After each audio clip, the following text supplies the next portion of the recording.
And who was Cornelius in the Bible? Cornelius in the Bible was a centurion, a commander in the Italian regiment of the Roman military. He lived in Caesarea. His story in Acts 10 is important because it was in Cornelius's household that God publicly opened the doors of the church to the Gentile world. The Apostle Peter was present to see it happen, just as he had been a witness to the opening of the doors to the Samaritans, Acts 8, and the Jews, Acts 2. Despite being a Roman, Cornelius was a worshiper of God, a Jewish proselyte known and respected by the Jewish community, Acts 10:22. Cornelius was a devout man who regularly prayed and gave to charity, verse 2.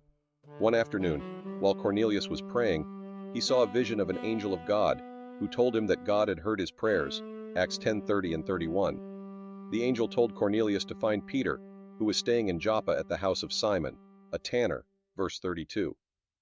Cornelius immediately sent 2 of his servants and a devout soldier to Joppa to find Peter and bring him back. Meanwhile, God was preparing Peter's heart to minister to his coming Gentile visitors. God gave Peter a vision of an assortment of animals, both clean and unclean, Acts 10:11 and 12. Peter heard a voice saying, "Get up, Peter, kill and eat," verse 13. Peter resisted this command, having never eaten non-kosher food before, verse 14, but the voice replied, "Do not call anything impure that God has made clean," verse 15. This vision was repeated 3 times, and then Peter heard the Spirit saying that 3 men were looking for him, and that he should go with them, without hesitation, verses 19 and 20. Peter found Cornelius's 2 servants and the soldier, and they told Peter of Cornelius's visitation by an angel, and asked him to come and speak to Cornelius, verse 22. Peter invited the men to stay the night, and the next day Peter followed them back to Caesarea, verse 23. When Peter entered Cornelius's home, the centurion fell at Peter's feet in reverence. But Peter lifted him up, saying, "Stand up, I am only a man myself," Acts 10:25 and 26.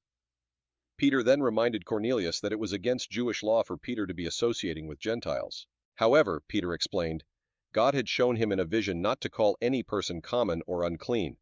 Peter understood that the animals in his vision were symbolic of the Gentiles, to whom God was preparing to give the gospel, Acts 10:28 and 29. Cornelius then told Peter about the angel who had told him to seek out Peter. Both Peter and Cornelius saw that God had acted to bring them together. Peter then said, "I now realize how true it is that God does not show favoritism, but accepts from every nation the one who fears him and does what is right," Acts 10:34 and 35. And then he preached the gospel to everyone gathered in Cornelius's house.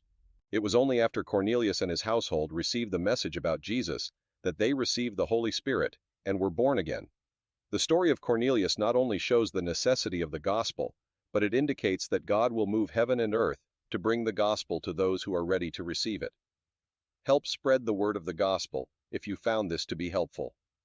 Like and subscribe. Thank you and God bless.